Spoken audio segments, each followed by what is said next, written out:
So this is Parshat Vayechi. Yaakov is going to pass away when he's 147 years old. He spent already 17 years in Egypt and is on his deathbed. So Yosef comes with his two sons to get a blessing from Yaakov. This is where we are. This entire class is going to be on one Rashi. And that's what we're going to try to dissect. This one Rashi. So let's start. Source number 1, page number 3. Vayehi acharei הדברים האלה, and it was after these things, Vayomer ליוסף, and it was told to Yosef, הנה אביך חולה. It says, your father is sick. ויקח את שני בניו עמו. So what does Yosef do? He takes both his sons with him, את מנשה ואת אפרים, מנשה and Ephraim. וירא ישראל את בני יוסף. And Yaakov, Israel, saw the sons of Yosef. Vayomer, mi ele? And he said, who are those? Vayomer Yosef el aviv. So Yosef says to his father, Banayim, they're my sons. Asher natan li Elokim baze, that God gave to me in this. Vayomar. So Yaakov said, Kachem na elai va'avarchem. Take them to me and I will bless them. Simple, every kid understands. Kids don't have any questions over here. Nobody has any problems. Rashi says, I do. What's your question? My question, he didn't know his sons until now. He's just dying now. The grandkids didn't come for And then the grandkids didn't come for Shabbos? Very good question. So very good question. So Rashi says, we're going to address your question. Vayar Israel et bnei Yosef. And he says, and Yaakov saw the sons of Yosef. So it says, this whole story, what's happening over here? So Rashi explains to us what's happening over here. Bikesh levarchem. He wanted to bless them. V'nistalka shchina mimeno. And the godly spirit was moved from him. Why was the godly spirit removed from him? לפי שעתיד ירבעם ואחאב לצאת מאפרים. Because in the future, Yeravam and Achav, two evil kings, are going to come out from the tribe of Ephraim. Veyehu banav Menashe, and another evil person is going to come from the tribe of Menashe. This is the first Rashi. Vayar Yisrael et bnei Yosef, and he saw the sons of Yosef. So Rashi explains what's going on over here. They came, and he didn't understand, and so. And then Arya's question, Vayomer mi ele, and he said, who are those? So he's asking, Me'echan yatz'u elu she'einam re'uim levracha. Where do these two came out that they don't befit for me to bless them? He says, who are these guys? They don't be, I don't want to. I didn't mean to bless these things when he saw the future, yeah? So, what did, and then it says, Vayomer Yosef el aviv, if you go back to the source number 1, it says, Yosef says to his father, Banayhem asher natan li Elokim bazeh, that God gave to me in this. And in what? What do you mean in this? In this, in what? So it says, in what? Bazeh. So he says, what is bazeh? Her'a lo shtar erusin v'shtar ketuba. He showed to him the document of engagement and the document of the ketuba. That's what he showed to him. Ubikesh Yosef rachamim al hadavar. And then Yosef asked for mercy. V'nach alav ruach hakodesh, and he was able to bless them. The Holy Spirit went upon him again, and he was fine. I don't know. So, in 1964, the Rebbe started having questions. He used to come to the Hasidim every Farbrengen, and he used to ask them, Hasidim should write questions about Rashi.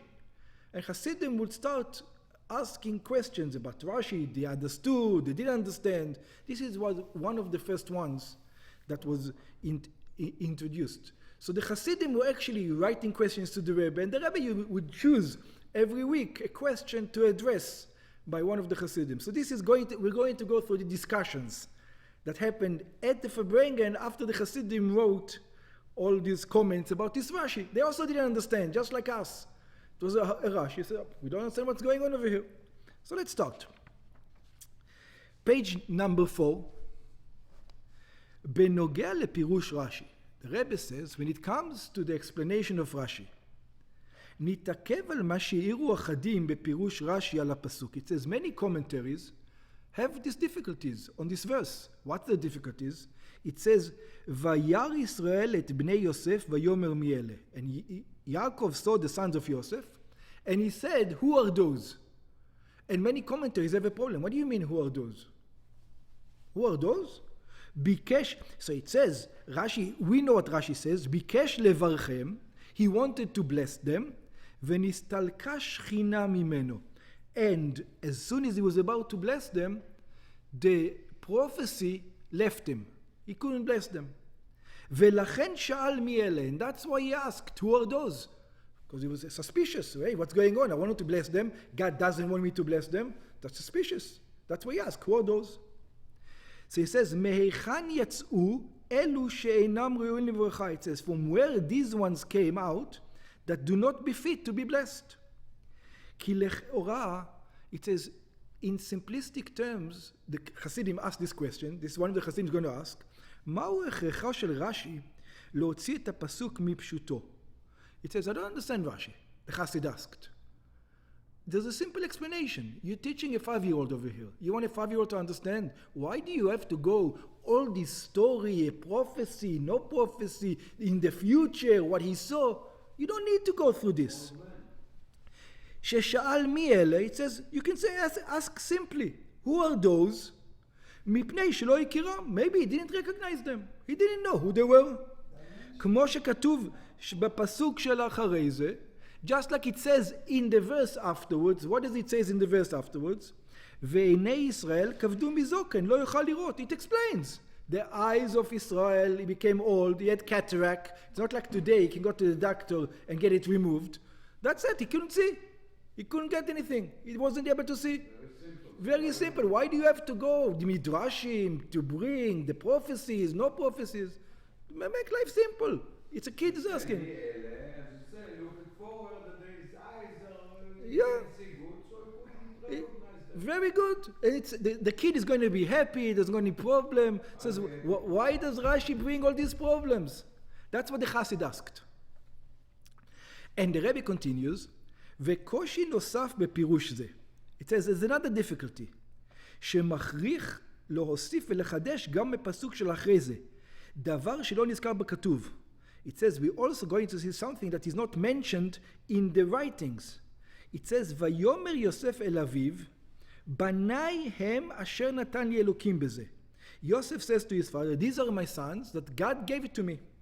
And then Rashi says, הראה לו שטר אירוסין, he showed to him a document of engagement, ושטר כתובה, and a document of the Ketuba. And in brackets, why was he showing it? להוכיח שנולדו בקדושה וטהרה. Because he was suspecting, what was Yaakov worried about? He says, you know, my sons had a proper wedding. Who was the rabbi at the wedding? Who was the rabbi at the wedding? No, at Yaakov's wedding, at Yaakov's son's wedding. Who was the rabbi? Either Yitzchak or Yaakov.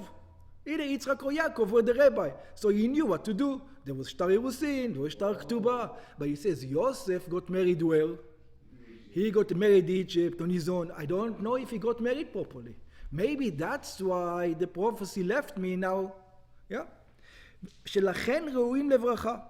להוכיח, so Yosef is bringing them, says, they befitting to be blessed. And this is, the Rebbe says, why do you have to introduce this into the pictures? It's got nothing to do with the fact that he couldn't see. He couldn't see the future. What is God? Maybe he went to bring it from home. That's not the problem, yeah? But it doesn't matter. He had to prove it. דבר שלא נזכר בכתוב, something that is not mentioned in the, it looks like it doesn't help any of the story. You don't need to introduce problems that are not there. Page number 5. הביאור בפירוש רש"י, the explanation to the Rashi. So we're going to look at many other commentaries before we go to the Rebbe. So it says, פירוש הפשטנים על הפסוק. So it says there's many other commentaries that had to deal with this. And this is the way they learned it. It says, וירא ישראל את בני יוסף ויאמר מי אלה. It says when Yaakov saw the sons of Yosef and he says, who are those? So it says, what do you mean who are those? They saw. I mean, he had cataract. He was blind, legally blind. He couldn't figure out what it was. He saw fuzzy. He couldn't make out the form. That's what they say. So he had heavy cataract. He could see an image, but he doesn't have the details to know who the detail is. So this is what some of the commentary says. שראה שבני אדם, he saw that they are people, because you can't say, because it says, אבל לא הכירם, but he didn't enough detail in his eyes to recognize who exactly they were. So it says, יש רואה דמות אדם, there's a kind of blind person who sees the overall image of a person, ואין מכיר דמות פניו, but he cannot be able to make the shape, exactly the details of the face.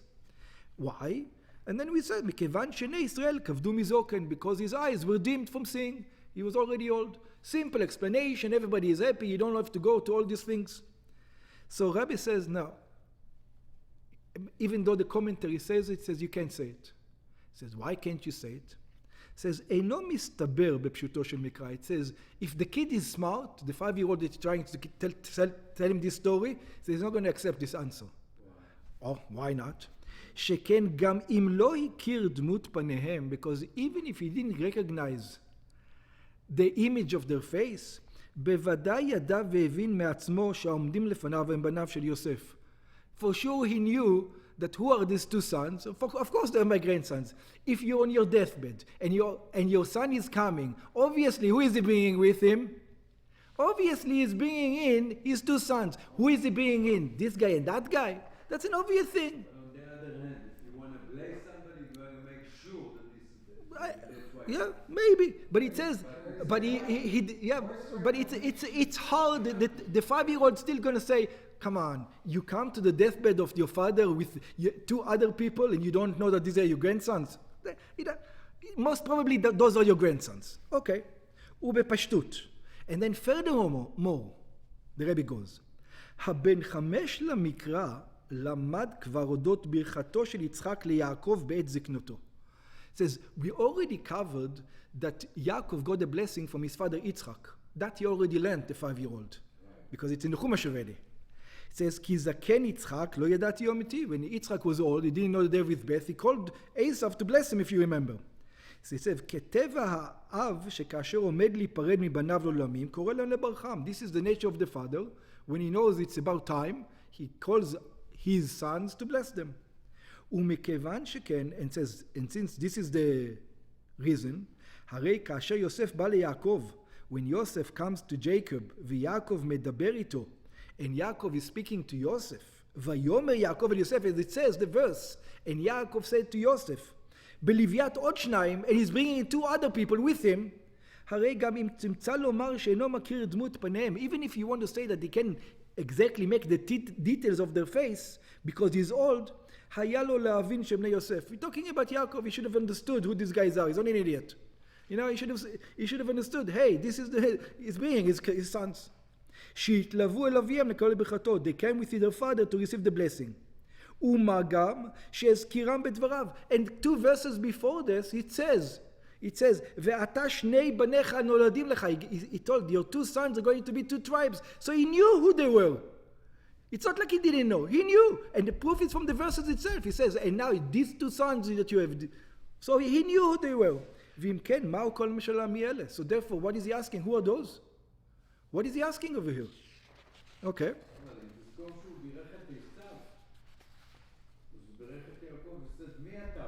We're going to cover this also. ולכן מוכרח רש"י לפרש בפשוטו של מקרא. So now Rashi was forced, he couldn't say, Rashi can't go with the simple explanation. He says the 5-year-old is not going to accept that he didn't know who they were. Yeah? He's not going to accept. He might accept that he switched them. Menashe to Ephraim and Ephraim to Shem. But he didn't ask, who is this? He asked, who are those two?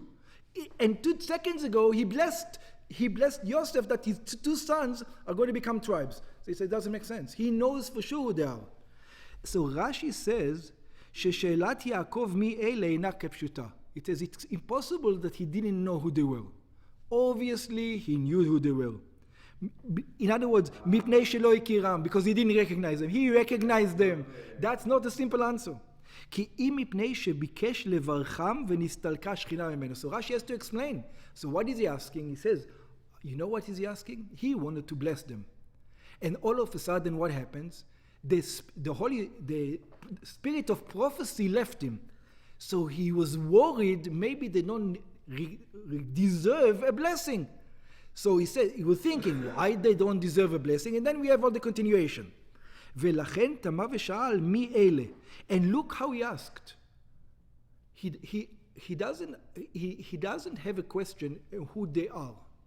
Look at what he asks. And then we're going to understand the next part. He says, in other words, the problem is not in them. The problem is not in them. He says, I know them. These 2 that came, I already blessed them that they're going to be double tribes. Yeah? I know who they are. That's not the problem. You know what I have a problem with? I wanted to bless them and I couldn't. So there must be a problem with the place they came out of. So he says, because God doesn't want me to bless them. That's right, exactly. So it says, look what he says, Rashi. Meichan yatz'u elu. Where did these 2 come out from? In other words, did you get married the right way? That's why I can't, maybe that's the reason why I can't bless them now. The spirit of prophecy left me. She'einam re'ulim bracha, because that's why they're not befitting to get the blessing. In other words, I know who they are. But they obviously they don't believe, they don't oh. Very good. יעקב ידע והכיר את מעלתם של בני יוסף. He knew them very well. הן אפרים, כמפורש בפירוש, and it says, we know that him and Ephraim was like Yaakov and Yosef. Yeah, they were every day. Ephraim used to sit by him, was his main student. Ephraim was Yaakov's main student. שאפרים היה רגיל לפני יעקב בתלמוד. We already learned it in Rashi beforehand. That Ephraim used to come to Yaakov to learn every day. והן מנשה שבוודאי למד גם הוא תורה אצל יעקב. And even though Menashe didn't come every day because he was running the country together with his father, he still used to come, many times. וגדלה מעלתו, and he recognized the greatness of his 2 grandsons. Because he recognized the greatness, that's why he made them into 2 tribes. Yeah, he already recognized the greatness. That's not what he's asking.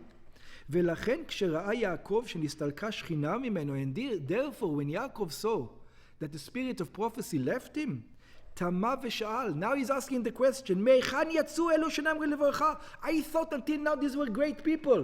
He says, how did they come out that they don't befit for me to bless them? כלומר, which means, מכיוון שידע את מעלתם, he knew the greatness. היה בטוח שמצידם אין כל סיבה שלא יראה לברכה. It says it cannot be their fault that the prophecy left me. You know whose fault it probably is? They are very good. Yeah, so you know who probably his fault it is? It's your fault. It's Yosef's fault. You probably didn't marry their mothers the right way, and that's why God doesn't want me to bless them. It's not their fault. They're excellent human beings. I know them. You are the problem, not them. ולכן התעורר אצלו חשש שהם היה איזה חיסרון בשלמות הטהרה והקדושה בקשר ללילתם. And this is what he's asking, מהיכן יצאו? Where did they come out of? What kind of relationships did these 2 come out of? Good relationship, pure relationship, holy relationship, or maybe you didn't get married the right way. That's why I can't bless them. And that's why God left me, doesn't let me to bless them. ומה שכתב רש"י, and this is what Rashi writes, לפי שעתיד ירבעם ואחאב לצאת מאפרים ויהוא ובניו ממנשה. And Rashi is saying, you know why he couldn't, the actual reason why he couldn't bless them is because in the future bad people are going to come out of them. אין זה אלא לבאר לבן 5 למקרא, מדוע אמנם נסתלקה שכינה ממנו. This is an explanation to the 5-year-old that's going to ask, if everything is kosher, Yosef married the right way, everything said, so how come the Shechina left him? So the 5-year-old still has the question. So Rashi explains to him, you know why the Shechina left him? The Holy Spirit left him? The only one reason, because in the future there's going to be bad people coming out of him. And he didn't, his soul couldn't give himself to bless these people, because his blessing actually, they are a part of him, but they are part of Menashe and Ephraim. Aval, and here we're going to learn a side issue that we're also going to discuss in this class. How does prophecy work? Many people think that prophets know everything. They're a prophet. It says prophecy doesn't work this way. Prophecy, you see only what God wants you to see. He says you can choose what you see. You see parts that God wants you to see, and the rest, if He doesn't want you to see, you don't see it. So Yaakov, his spirit doesn't let him bless them. He doesn't know why, even though he's a prophet. אבל יעקב לא ראה ברוח הקודש, Yaakov did not see with the spirit of prophecy, שעתידים ירבעם ואחאב לצאת מהם. That ירבעם and Achav, the evil people, are going to come out of his 2 grandsons.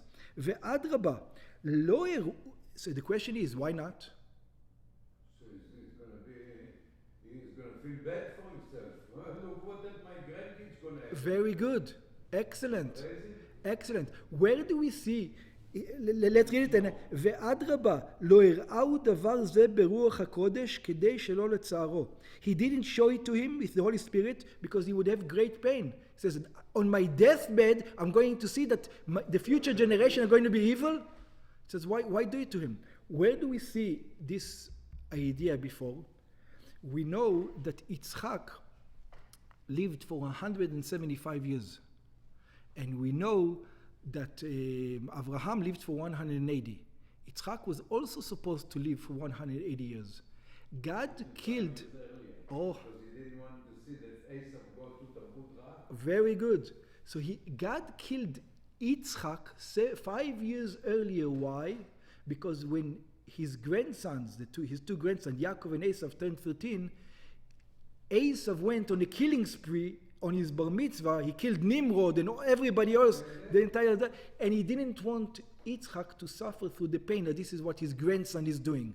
So God was willing to kill a righteous person 5 years early just so that he would not feel the pain. God cares about the pain of people to such a degree. Same thing over here. Velachem tama, and that's why he was wondering. Yaakov was wondering, al shenistalka shchina mimeno, that the spirit removed from him. Vechashash shema yesh eze chisaron b'hem, and he thought maybe there's going to be some lacking in them. ועל זה שאל מי אלה? And now we understand what is he asking. Who are those? What's going on over here? How come I can't I can't bless them? מהיכן יצאו? Where these two came out from. ובהתאם לכך, and now we can understand what's going on in the rest of the Rashi.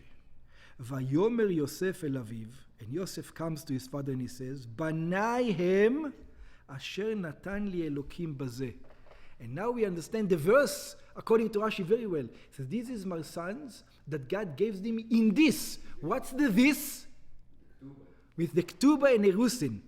הראה לו שטר אירוסין ושטר כתובה. He showed him the document of Erusin, the document of engagement, and the document of כתובה. לראיה, as a proof, והוכחה שלידתם הייתה בשלמות הקדושה והטהרה. That there's no reason your prophecy should go away. וממשיך רש"י, but still you see something else. But that wasn't the reason. That wasn't the reason why he couldn't bless them. Right, because they were Torim. Yeah. Because something bad comes Oh, and then when even after he showed them the proof that they were complete, that the engagement and the Ketuba and everything was 100% holy, Yaakov still, very good, Yaakov could still not bless them. His still spirit of prophecy didn't let him to do it. He didn't know why. And Yosef also doesn't know why. So what does Yosef do? וממשיך רש"י, now Rashi explains what's happening over here. וביקש יוסף רחמים על הדבר. Yosef is saying, we don't know what's going on over here, but it's stuck. There's no blessing, and we need this blessing. ונחה עליו רוח הקודש, God has mercy, the spirit of prophecy came down again, ויאמר קחם נא אליי ואברכם. And he says, bring them to me and I will bless them. מכיוון, since, שהסיבה לכך שנסתלקה שכינה ממנו, אינו מפני חיסרון חס ושלום בשלמות הקדושה והטהרה בקשר לדתם. The reason why the spirit of prophecy was removed from him wasn't because of anything that Yosef did wrong with the marriage. כי אם מפני סיבה אחרת. It was for another reason, like we know. לפי שעתיד ירבעם ואחאב לצאת מאפרים ויהוא בניו ומנשה, because evil people are going to come from these two sons, grandsons. אם כן, so therefore, מה שהראה לו שטר אירוסין ושטר כתובה, the fact that he showed to him the right documents, מבטל רק את החשש של יעקב שירצה ויחפוץ לברכם. It only nullifies the fact that, okay, so now he was willing to bless them. אבל עדיין יש צורך לבטל את הסיבה לסילוק השכינה. But still, God is not with him now. כדי שתשרה עליו שכינה ויוכל לברכם, that he will be able to bless them. ולכן מוסיף רש"י, and this is why Rashi adds, הוא ביקש יוסף רחמים על הדבר ונח עליו רוח הקודש. And he asked for mercy because it's still not going. And then he was able to bless them. Just since we're talking about prophecy, I would like to share a story with you. The story I actually know, I've heard it from a person that was really involved in that story. I think in 1970, between 1970 and 1973, Ariel Sharon was in America. He came to America for diplomatic reasons, and he was in the consulate. If you remember those years, some of us, between 70 and 73, that's when Sharon was here in America. And in that time, there was the main bodyguard, the main called Mossad agent in the security offices in the Israeli consulate. His name was Avishai Baxenbaum. That's what his name. He was the guy, the Mossad agent in the consulate. So wherever Sharon went somewhere, he was the one who used to take him. He was his personal bodyguard, that's right. So Sharon was supposed to fly the next day. It's like 11 o'clock in the morning. He's supposed to take a flight from New York to Washington to discuss some politics with somebody. He was invited. I don't remember exactly the case. He was supposed to go over there. And at 10 o'clock in the evening before, he says to the bodyguard, look, I want to go see the Lubavitcher Rebbe. I have an appointment with him at 1 a.m. So he says, Avishai looks at Sharon, and you remember Sharon. Sharon wasn't a very religious person, as you know. So Avishai looks at Sharon and says, you, Lubavitcher Rebbe, what's the connection? So Sharon explained to him, look, when Sharon's son passed away because he was playing with a gun, and he shot himself. Yeah, he killed it was a young boy, very young, and it was an accident, and he shot himself with a gun. And Sharon was devastated after it happened.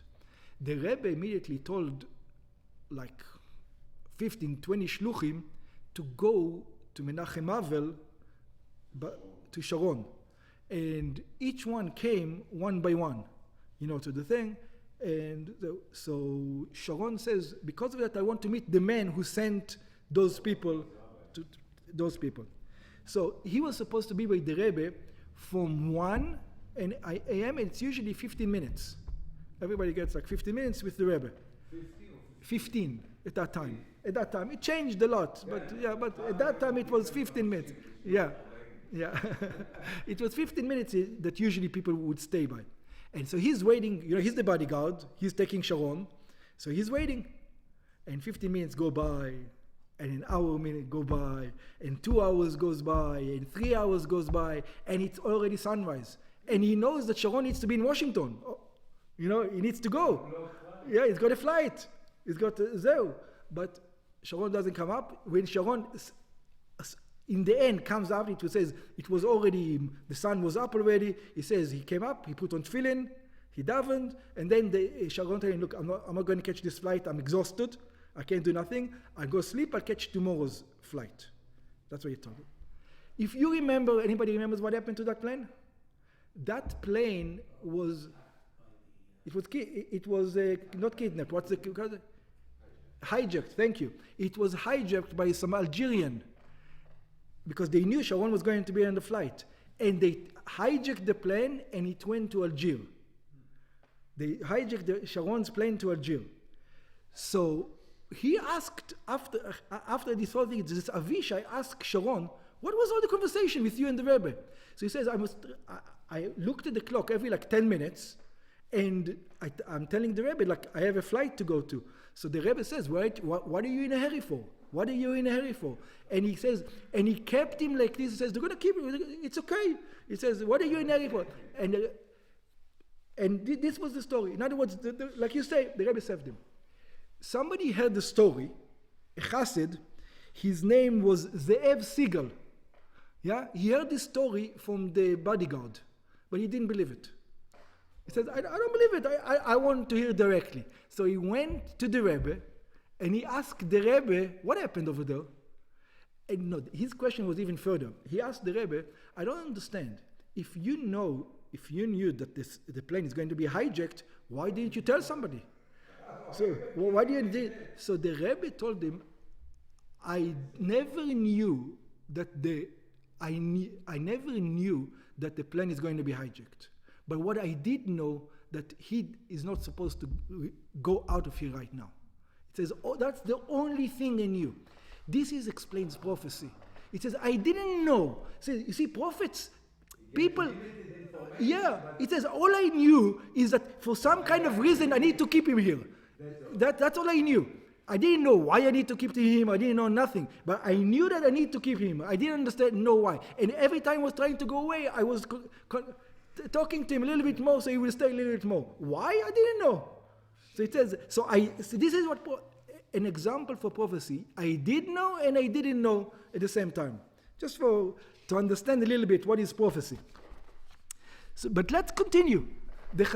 Everybody is happy with this, right? With the story so far. The only thing I don't understand. Go ahead. Bikesh rachamim, he asked for mercy. What kind of mercy? From God, so that God will the prophecy will come back to him, so be able to bless him. Yeah. So we're all happy, yeah. But the Hasidim weren't happy. The Hasidim weren't happy with this answer, and the Hasidim wrote back to the Rebbe after the Rebbe gave this. The Hasidim, we have questions about your answer, and now we're going to learn some more questions about what the Hasidim ask about this answer.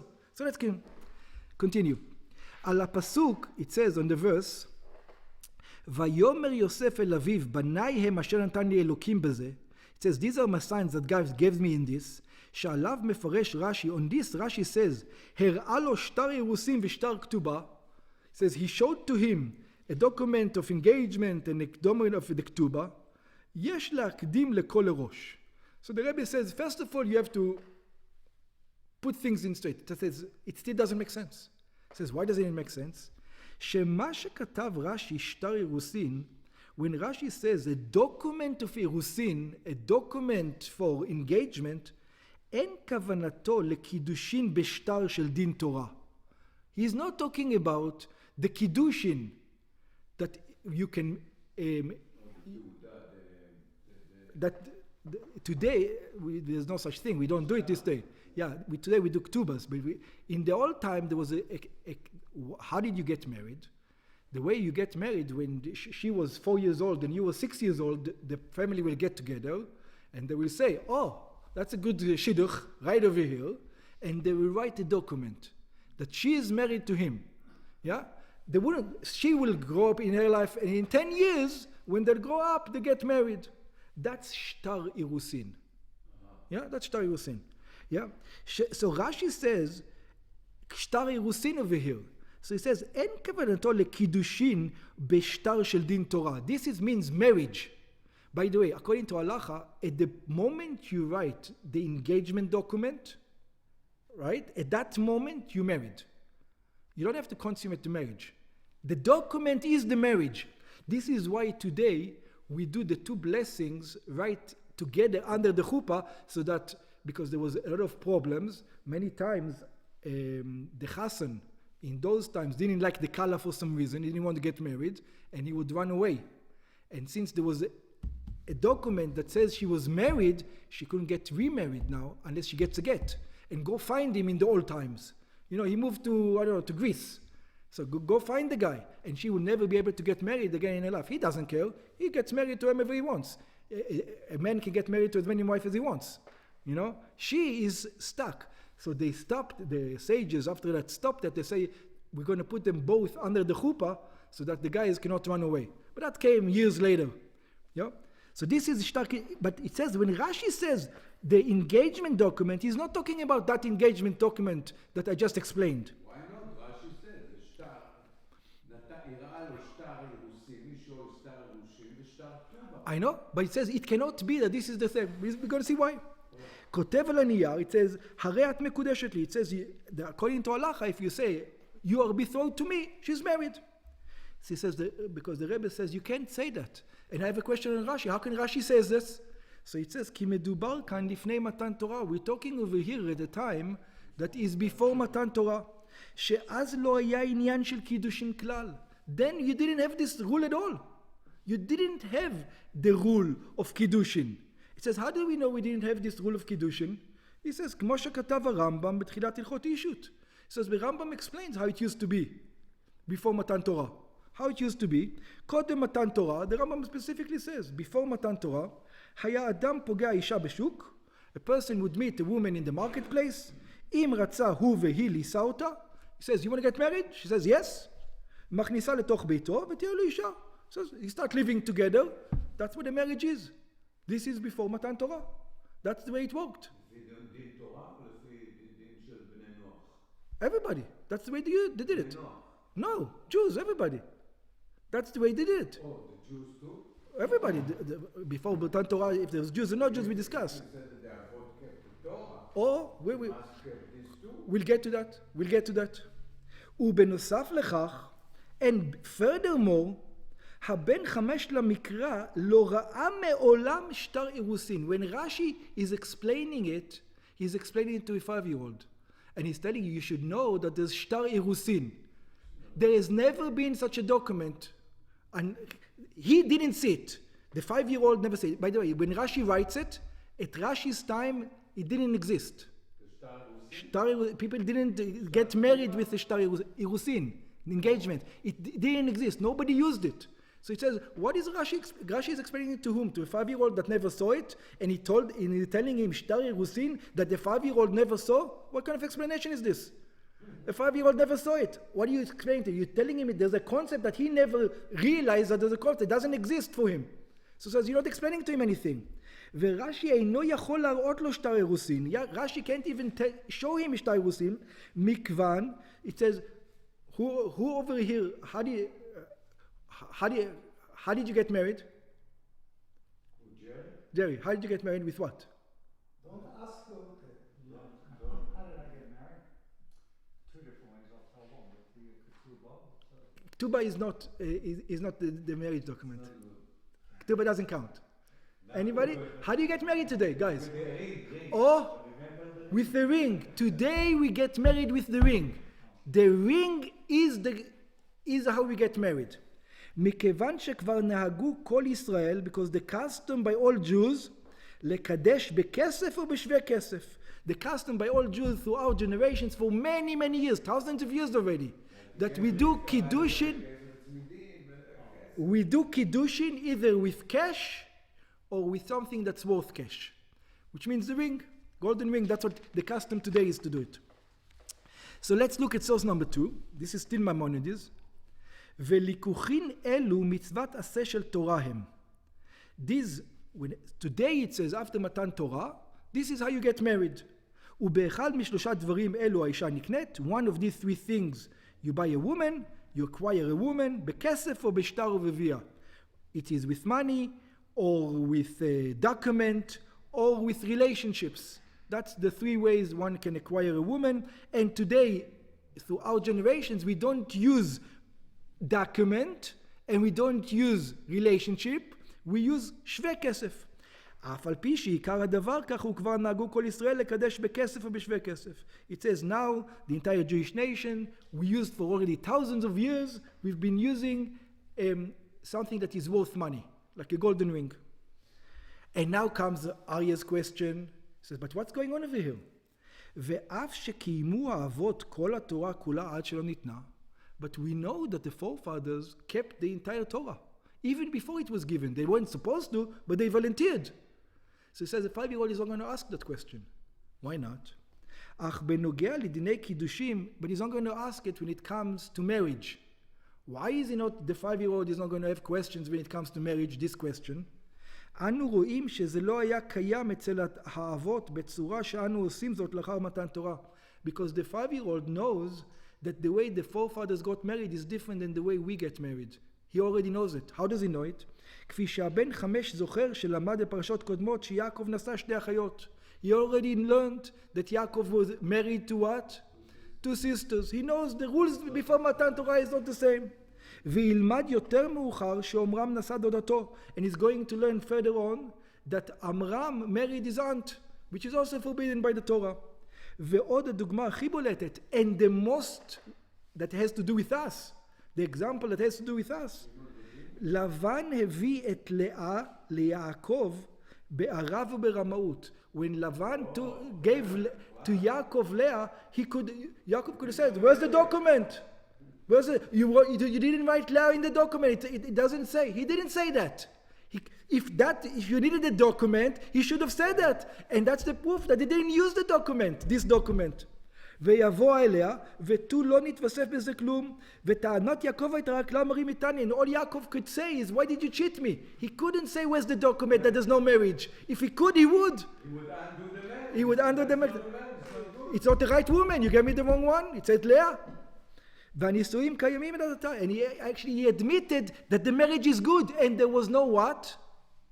There was no proper, not כתובה. אירוסין. Irusin. There was no probably Irusin. We're going to discuss Ketuba soon.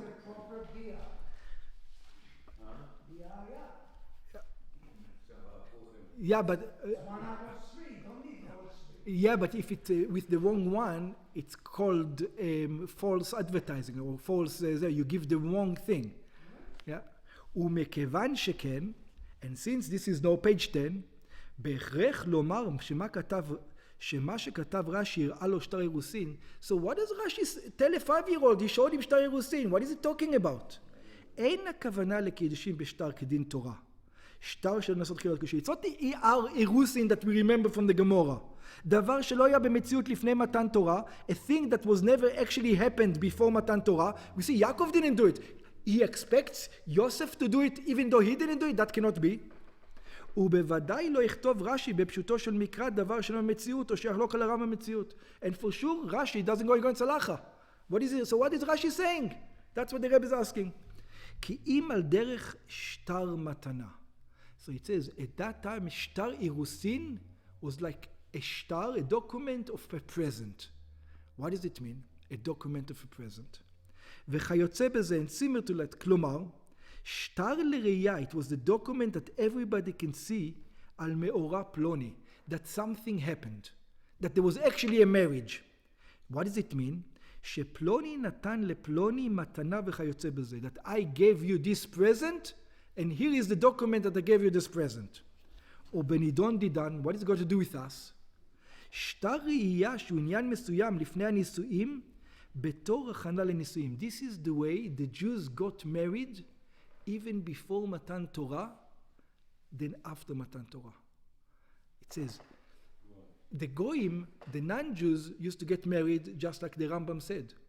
You want to get married? Okay, come live with me. I don't like you after 2 years? Goodbye. I go to another woman. Or you can stay, I'm taking another. No, it was Nesuim. Good. We discussed that also soon. Yeah? The Jews didn't get married this way. How did the Jews do this? They got married in a way to protect the wife. It says, if I'm going to marry you, there's going to be protection in Give you guarantee. I give you guarantee protection in the case we're ever going to get a divorce, you know what's going to happen? You're getting this. Why did they do it this way? To make sure that when one day you're angry, you're going to think twice and 3 times and 4 times before you say, go away, I'm going to take another woman. You know, you can't just go away and take another woman because you know what? I have to now take out cash from her. I have to pay and out. It's a protection for the wife. It says this is the way Jews got married the entire time. This is Shtar Yerusim. And this is, by the way, we see it by whom? By Rivka. He gave her the thing. And this is why Yaakov was crying. Why did Yaakov was crying? So he had to do he couldn't marry her. So how did he marry her? By working. You see there was money involved. When a Jew used to get married, there used to be a money involvement. You need to give money. בתור הכנה לנישואין, this is the preparation for marriage. לא קידושין ממש, דבר שלא בצלפי מהתורה. By the way, I'll tell you a story. We're on page 11, but I need to tell you this story. I heard this story. There's a big difference between Kiddushin, Ketuba by Jews, by Ashkenazim, and Ketuba by Sfaradim. Ketuba by Ashkenazim is symbolic. You write down whatever it is. I don't remember exactly what it says in the Ketuba. It's like probably $20,000 in today's day and age, whatever it says in the Ketuba. By Sfaradim, there's fights during the weddings. How much are you going to give if something happens, and so on and so forth. The case I remember that I had this case that there was an Ashkenazic wedding supposed to be in Kfar Chabad. And Kfar Chabad is quite close to Bnei Brak. And it was at the time that there was a Rabbi who was supposed to be officiating at that wedding in Kfar Chabad, an Ashkenazic wedding in Kfar Chabad. And the Rabbi didn't show up. But the guy knew where the Rebbe's house is. It was in Bnei Brak. So he traveled to the Rebbe's house in Bnei Brak, to bring the Rabbi. Anyway, the Rabbi doesn't, it was old Israel. The whole time, you need to get him a taxi or you need to drive him. So he went to the Rebbe's house. So the wife of the Rebbe told him he's by another wedding. He's officiating by another wedding. He's going to be there. So he's coming to another wedding as they're screaming and shouting and screaming and shouting. So he comes to the Rebbe. He says, look, you have another wedding. So the Rebbe tells them, look, guys, it was a Sephardic wedding and they were fighting about how much money they should write in the Ketuba. It says, look guys, I'm going to officiate another wedding. It will take me 30 minutes. You'll discuss it. By the time I come back, you'll have it all solved up. So he left and he came back. So, Habi'ur beze, the explanation in this. We still didn't cover the Ketuba. הפירוש של אירוסין, when it says engagement, היא שלב מסוים בקשר שבין איש ואישה לפני הנישואים. This is a connection between a man and a woman before marriage. כלשון הכתוב, ארס אישה ולא לקחה. It says you can get married to, engage to a woman but do not take her. היינו, שישנו כבר קשר ביניהם. It means there's already a bond between them. ארס אישה אבל עדיין לא לקחה. It says he engaged with her but he still didn't take her. Some kind of commitment he has to have. Very good. וכפי שלמד הבן 5 למקרא בנוגע לשידוך של יצחק ורבקה, just like the 5-year-old learned when it comes to the שידוך of יצחק and רבקה, שהיו כמה וכמה ימי הכנה נתינת הנזם והצמידים, he gave her all kinds of presents, as we can see, כלי כסף, כלי זהב, סילבר, גולד, בגדים, garments, וכיוצא בזה בנוגע לשאר הפרטים של הפרשה.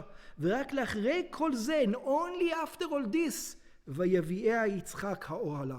Only then Yitzchak brought her into the tent. ותהי לו לאישה, and she was to him, to a wife, the marriage. In other words, before marriage, there needed to be some kind of commitment. Here, this is yours. Whatever happens, it's not mine anymore. I gave you over here $300,000, whatever it is, that's yours. If something ever happens to me, this is yours. It's not mine. Yeah, that's it. ובכן, לאחר מתן תורה, and this is after מתן תורה, האירוסים הם על ידי קידושין ממש. Now we do it through the קידושין. וכשמקדשים בשטר, ישנו שטר אירוסים. Now by the way, now we don't do it, but שעל ידי נעשות חלות הקידושים. אבל לפני מתן תורה, שלא הייתה כל מציאות של קידושים, but before מתן תורה, there wasn't any aspect of קידושין, like we see by יעקב, he didn't complain. הרי עניין האירוסים שנתווסף אצל האחות זו בזה, כעידוג על הנהגה רגילה, פוגע אישה בשוק, הוא הכנה מיוחדת של מסורת. But still the forefathers kept the union of giving something, guaranteeing something, making the bond, even though it's not exactly like the way we do it now, they did a similar act. ועל פי זה, according to this, שטר אירוסין, פירושו שטר לראייה שהיה שלב מסוים בקשר שביניהם, הכנה מסוימת לפני כניסה לתוך ביתו. By the way, marriage happens then. What do I mean marriage happens then? Irusin is the marriage even today, is the commitment. In other words, she's considered to be married. Why am I saying it? If she went with another man after the Kiddushin, yeah, she gets the death penalty and the other man gets the death penalty because she considered to be married. Yeah, even though he didn't take her into the house, the marriage already happened. That's what it's considered. There's a connection between the two. Now, what about Ketuba? When did this all Ketuba things came around? Irusin is before the Ketuba. It's you take $200,000 and you tell her this is yours, not mine. By the way, that's why there's a reason why we give a ring. Why don't you give her another specific? You can give her, I don't know, a gold bar. Why don't we give her a gold bar, for example? Or something else, because if you give her a gold bar, there's a way for you to say that it was for another purpose, whatever purpose. But a ring is a personal item. You're not going to wear a woman's ring. So it's a proof that you gave it specifically for her to have that gold. That's the idea behind it. The idea of Ketuba doesn't talk about what you give her before the marriage. Ketuba is what is your commitment to her. You know, a lot of modern women today says, I also want to sign the Ketuba. How come only the husband signs the Ketuba? You know, it says, because they don't understand that the Ketuba is you are saying, I'm going to give you stuff. The woman doesn't need to give you anything. You want to give me something? Okay, write it down if you want. Write it down. But the whole Ketuba is what you have to do to the one. When did Ketuba start? Just by the way, Ketuba started by the rabbis. Again, I don't exactly know why it happened. It happened in the time of, if you know Pirkei Avot, Shimon ben Shattach. Around 2,000 years ago. Then that's when the Ketuba actually started. We don't have Ketubas before that. It's instituted, it looks like he instituted, I'm not sure if he actually instituted the first Ketuba, but I know that he's the one who made the Nosach. The way we write it, it was instituted by him. From all these Ketubas of today are from Shimon ben Shattach, so they're 2,000 years old. So, and that was about 2,000 years ago, only when we introduced the Ketuba. So, and again, over here it says that what? That he's showing him a Ketuba. וכמו כן בנוגע לשטר כתובה. So the Rebbe asks, again, I have a question. What do you mean שטר כתובה? שטר כתובה was introduced by the rabbis almost 1,500 years after this happened. Nobody did it until 1,500 years ago. שאין זה שטר כתובה שהיה בזמן הש"ס עד לימינו אלו. This is not the כתובה that you guys know. It cannot be. Because obviously, because it was only instituted. No one before that had it. It was instituted by the rabbis. So he says, what is Rashi talking about? Again, what is שטר כתובה? דבר שלא היה מציאות לפני מתן תורה. It's something that wasn't there before מתן תורה.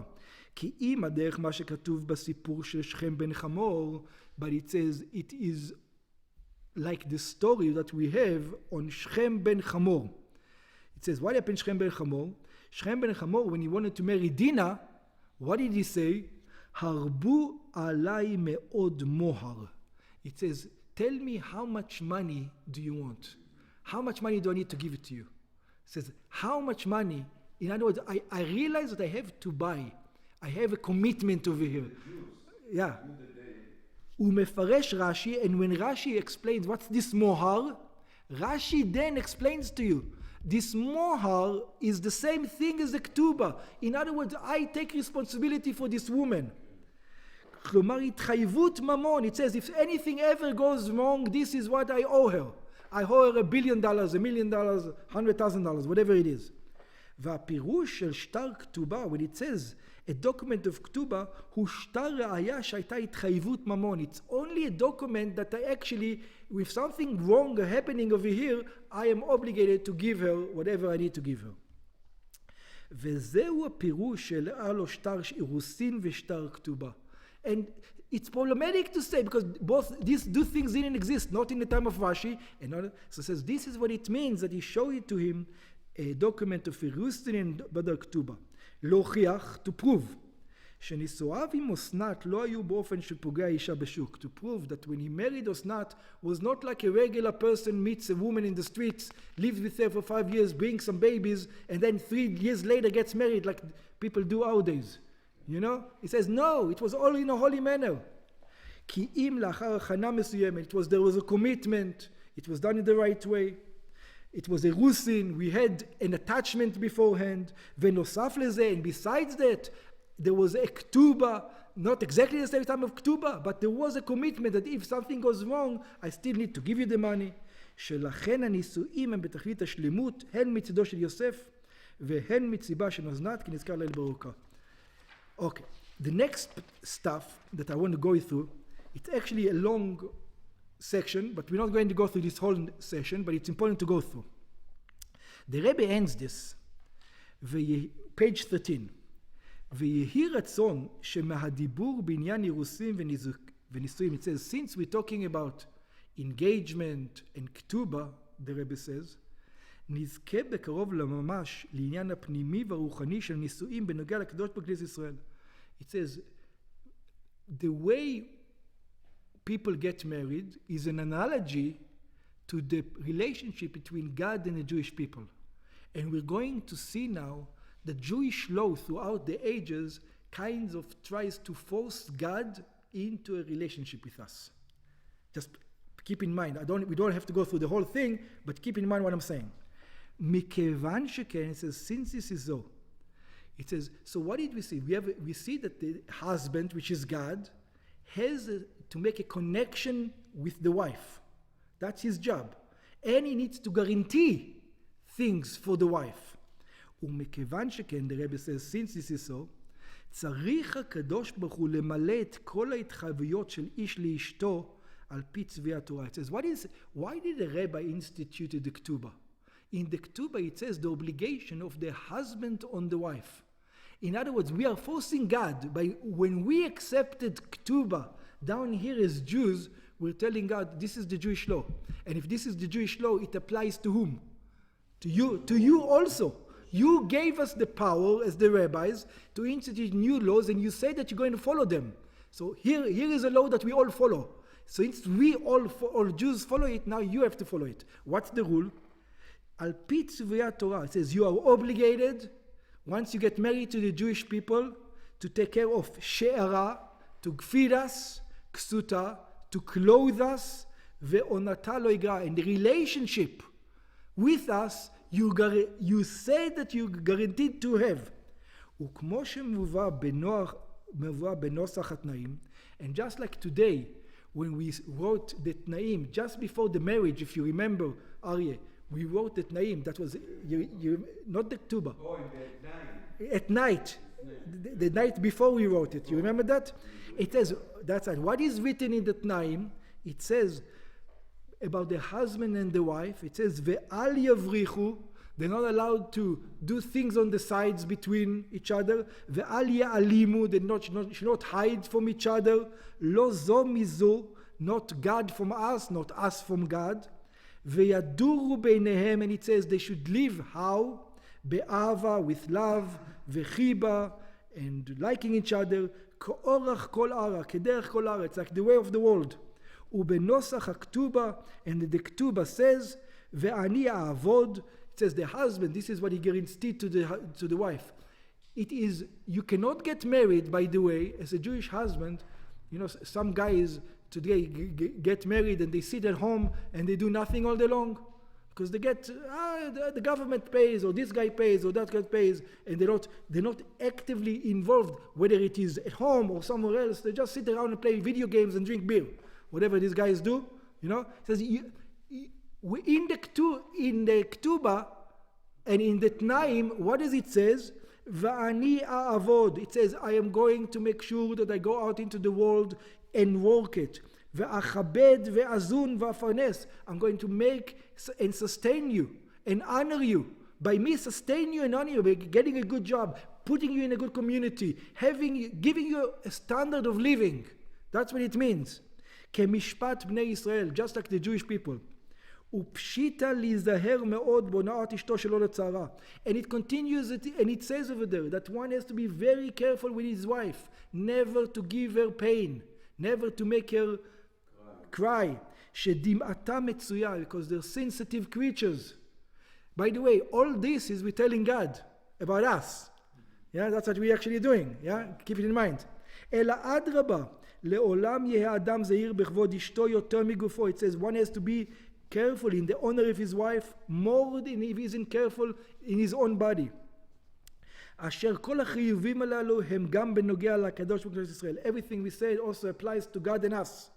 ואדרבה, and furthermore, מכיוון שמגיד דבריו ליעקב, חוקיו ומשפטיו לישראל, since God tells us his commandments, this is his commandments also. In other words, if it came out that the Rebbe came out with such a commandment, it became his commandments. מה שהוא עושה אומר לישראל לעשות. In other words, God behaves in such a manner. And that's why the Rebbe is instituted that you have to behave in such a thing, because God is behaving. והוא עושה תחילה, and God should do the beginning, ואחר כך הוא אומר לישראל לעשות. Only then he tells us to do. הרי עיקר הציווי הוא בנוגע לאופן הנהגת הקדוש ברוך הוא עם כנסת ישראל. So the main thing is to make sure that God remembers that this is what he obligated himself to. That we are the chosen nation, and that's what needs to make the connection with us.